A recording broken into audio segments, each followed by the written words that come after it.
আসসালামু আলাইকুম। আমি ডাক্তার মতিউর রহমান বলছি। আশা করি আপনারা সবাই ভালো আছেন। তো আজকে আমরা ডেঙ্গু জ্বরের বিভিন্ন বিষয় নিয়ে খুব সংক্ষিপ্তভাবে আলোচনা করব।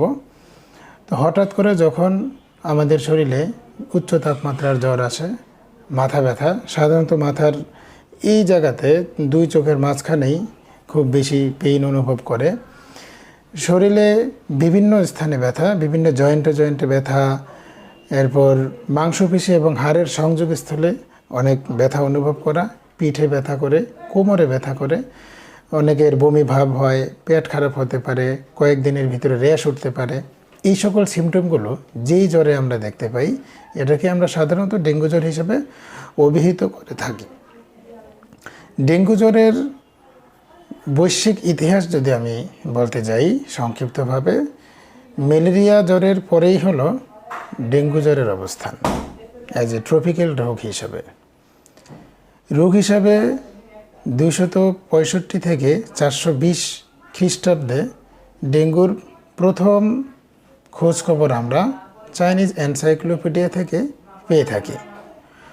পরবর্তীতে 1779 এবং 80 সালে এশিয়া মাইনর অঞ্চলে এটা ব্যাপক আকারে এপিডেমিক আকারে ছড়িয়ে পড়ে। বাংলাদেশে সর্বপ্রথম আমরা ডেঙ্গু 1963 সালে দেখতে পাই। তো 1963 সালে যখন ডেঙ্গু ধরা পড়ে, তখন এটাকে ঢাকা ফিভার হিসাবে আখ্যায়িত করা হয়। এর পরবর্তীতে বাংলাদেশে সবচেয়ে বড় আউটব্রেক হয় ডেঙ্গুর 2000 সালে, এবং 2019 সালে এটা মহামারী আকারে বাংলাদেশে ছড়িয়ে পড়ে, এবং 2023 সালে ম্যাক্সিমাম পিপল এফেক্টেড হয় এই ডেঙ্গু জ্বরে। ডেঙ্গু জ্বরে সাধারণত দুই ধরনের মশকই এই ভাইরাসটা ক্যারি করে থাকে। একটা হলো এডিস ইজিপ্টি আর একটা হলো এডিস এলবোপিক্টাস। এডিস ইজিপ্টি মশাটি প্রায় 95% ক্ষেত্রেই এটাকে ক্যারি করে থাকে এবং ডেঙ্গুর জন্য এটাকে দায়ী করা হয় 95%, এবং এডিস এলবোপিক্টাস মশাটি 5%-এর মতো দায়ী হয়ে থাকে। এডিস ইজিপ্টি মশা যে কোনো পানিতেই হতে পারে, পরিষ্কার পানি, নোংরা পানি, নোনা পানি, যে কোনো পানিতেই হতে পারে। আগে আমরা জানতাম যে এটা শুধুমাত্র পরিষ্কার পানিতেই হয়। আর এডিস এলবোপিক্টাস মশাটি সাধারণত বড় বড় গাছের যে কোটর আছে, কোটরে যে পানি জমে থাকে ওই জায়গায় সাধারণত হয়ে থাকে। জাহাঙ্গীরনগর ইউনিভার্সিটির ডক্টর কবিরুল বাশার, উনি ওখানের প্রাণীবিদ্যা এবং কীটতত্ত্ব বিভাগের অধ্যাপক। তো উনি গত 23 বছর যাবৎ মশা নিয়ে যে গবেষণা করেছেন, ওনার গবেষণা থেকে আমরা জানতে পারি আগে এডিস মশা শুধুমাত্র পরিষ্কার পানিতেই হতো, বংশ বিস্তার করতে পারতো, কিন্তু এখন এগুলো এতটাই রেজিস্ট্যান্স হয়ে গিয়েছে যে যে কোনো ধরনের ময়লা পানি, সাগরের নোনা পানি, জলাবদ্ধ একেবারে ডোবা নালা, পচা খালের পানি থেকে শুরু করে নদীর পানি, বিলের পানি, সব জায়গায় হতে পারে, প্রবাহমান পানি সব জায়গায় এখন হতে পারে।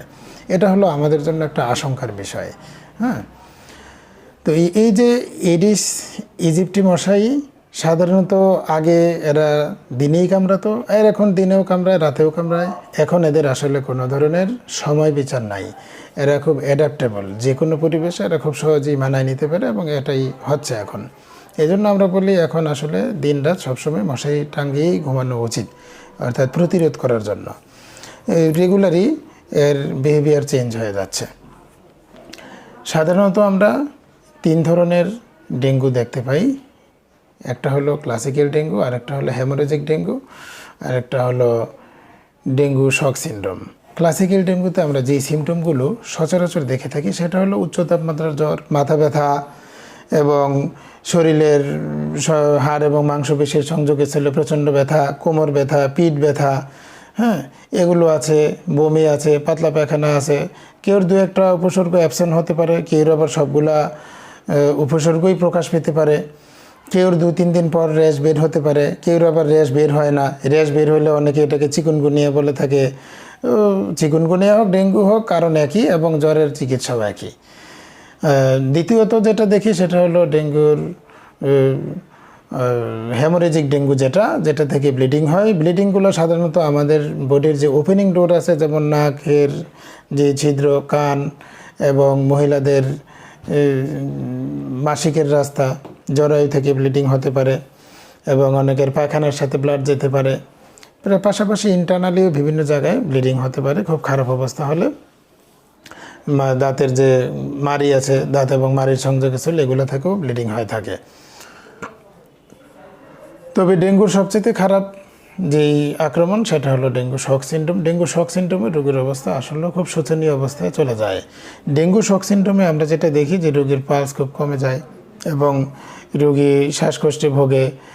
তো শক সিনড্রোম হওয়ার মূল কারণ সেটা হলো আমাদের বডির বিভিন্ন গুরুত্বপূর্ণ অঙ্গ প্রত্যঙ্গ যেগুলো আছে এগুলো পরিচালনার জন্য, যেমন ব্রেন, হার্ট, লাংস, কিডনি, এগুলো পরিচালনার জন্য যেই পরিমাণ ব্লাড পাঠানো দরকার ওই অঙ্গ প্রত্যঙ্গগুলোতে অতটুকু পরিমাণে ব্লাড পাঠানো সম্ভব হয় না। তখন অক্সিজেনের অভাব থাকে এবং ব্লাড ওই জায়গা পর্যন্ত যেতে পারে না।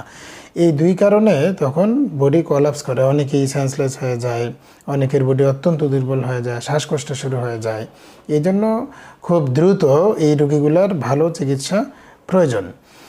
এখন আসি ডেঙ্গুর চিকিৎসার কথায়। ডেঙ্গুর চিকিৎসা হোমিওপ্যাথিতে প্রায় 250 বছর আগে আবিষ্কৃত হয়েছে এবং উপসর্গ ভিত্তিক ডেঙ্গুর যে সুন্দর চিকিৎসা আছে গত 250 বছর যাবৎ খুব সুন্দরভাবে হোমিওপ্যাথি চিকিৎসার মাধ্যমে আমরা প্রচুর পরিমাণ রোগীকে ভালো ট্রিটমেন্ট সার্ভ করে যাচ্ছি।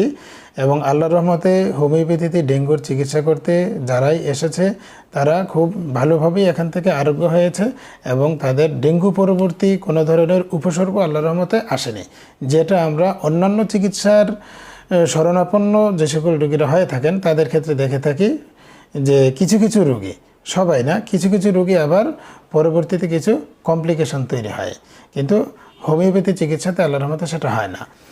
আর আরও আসার ব্যাপার হলো ক্লাসিক্যাল ডেঙ্গু বলেন, হেমোরেজিক ডেঙ্গু এবং শক সিনড্রোম, 3টা টাইপের ডেঙ্গুর জন্যই খুব সুন্দর চিকিৎসা আছে। মূল বিষয় হলো আপনার যখনই ডেঙ্গু জ্বরের সিমটমগুলো আপনি বুঝবেন এই সিজনগুলোতে, তখনই সাথে সাথে খুব ভালো মানের হোমিওপ্যাথি ডাক্তারের শরণাপন্ন হবেন। আপনার সিমটমগুলো আপনার সব ভালোভাবে বর্ণনা করবেন, প্রয়োজন হলে পরীক্ষা দিবে। সবসময় পরীক্ষার প্রয়োজনও পড়ে না, কারণ ডাক্তাররা এই সম্পর্কে খুব ভালোভাবেই জানে যে ডেঙ্গুর সিমটম আসলে কী কী হতে পারে। তো সেই ক্ষেত্রে বেশিরভাগ ক্ষেত্রেই আমাদের পরীক্ষা দেওয়ার প্রয়োজন পড়ে না। অনেক ক্ষেত্রে পড়ে, অনেক ক্ষেত্রে বিশেষ করে যে প্লাটিলেটের সংখ্যা এখন কত এটা জানার জন্য আমাদের প্রয়োজন পড়ে। অনেক বাচ্চাদের ক্ষেত্রে আমরা কনফিউজ থাকি, কারণ বাচ্চারা তো আর সব সিমটম মুখে ওইভাবে বর্ণনা করতে পারে না।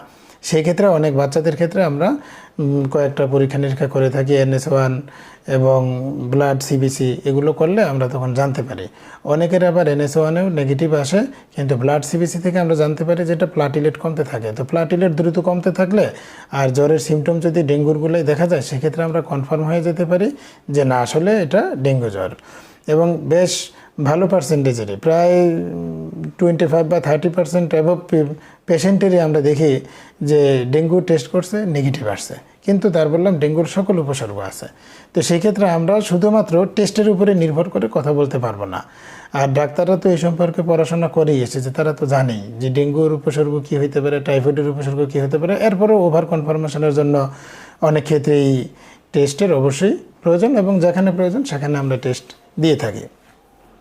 তো আল্লাহর রহমতে ডেঙ্গুর চিকিৎসা এবং ম্যানেজমেন্টগুলো সুন্দরভাবে আমরা পালন করলে এটা খুব ভালোই, খুব সুন্দরভাবে, খুব দ্রুত গতিতেই আরোগ্য হয়ে যায়। বেশিরভাগ ক্ষেত্রে আমি দেখি যেটা 3 দিন, 5 দিন বা 7 দিন, বেশিরভাগ ক্ষেত্রে 3 দিনের ভিতরে জ্বরটা কমে যায়, আর 4 থেকে 5 দিনের ভিতরে ব্যথা আল্লাহর রহমতে কমা শুরু হয়ে যায়। এর পরবর্তীতে যাদের অতিরিক্ত দুর্বলতা থাকে ওদের জন্য আমরা আরও 2-1টা মেডিসিন দিলে দুর্বলতাটা আল্লাহর রহমতে তাড়াতাড়ি মেকআপ হয়ে যায়।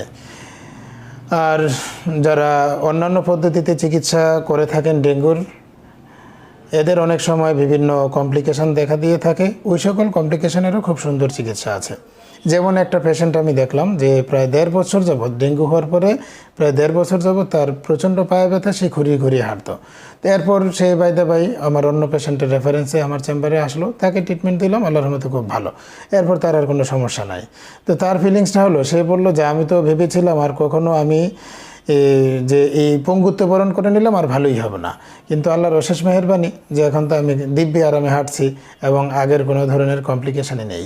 আরেকটা পেশেন্ট দেখলাম ডেঙ্গু পরবর্তী কমপ্লিকেশন, ডান হাত প্রচণ্ড ব্যথা, হাতে এক জগ পানি উঠাতে পারে না, এরকম ব্যথা। তো এটা আল্লাহর রহমতে ভালো হয়ে গেছে, চিকিৎসা দিয়েছি। তো সবার জন্য উদাত্ত আহ্বান থাকবে যেটা যে ডেঙ্গু আক্রান্ত হলে আসলে এটা ভয় পাওয়ার কিছু নাই। এটা হোমিওপ্যাথি চিকিৎসকদের জন্য, বিশেষ করে যারা ভালো হোমিওপ্যাথি চিকিৎসক, এদের জন্য এটা একেবারে ডাল ভাত ব্যাপার চিকিৎসা করা। হ্যাঁ, এবং কস্টিং তো আল্লাহর রহমতে এখানে অনেক কম। কারণ আমরা দেখি যে একটা ডেঙ্গুর পেশেন্ট হসপিটালাইজড হলে যদি 5-6 দিন থাকে 40-50 হাজার বা 60,000 টাকা বিল দিয়ে আসতে হয় ক্লাসিক্যাল ডেঙ্গু হলেই। আর হেমোরেজিক আর শক সিন্ড্রোম হলে তো লাখ টাকার নিচে বিল আসেই না। আর ওই তুলনায় তো আল্লাহর রহমতে এখানে একেবারেই অত্যন্ত স্বল্প মূল্যেই চিকিৎসা দেওয়া সম্ভব। তো এটা সবাই জানেও। তো আমি সবার জন্য এটাই পরামর্শ থাকবে যে ভয় না পেয়ে খুব দ্রুত গতিতে ভালো হোমিও চিকিৎসকের শরণাপন্ন হন, ভালো চিকিৎসা নেন, ভালো থাকেন। আল্লাহ হাফিজ।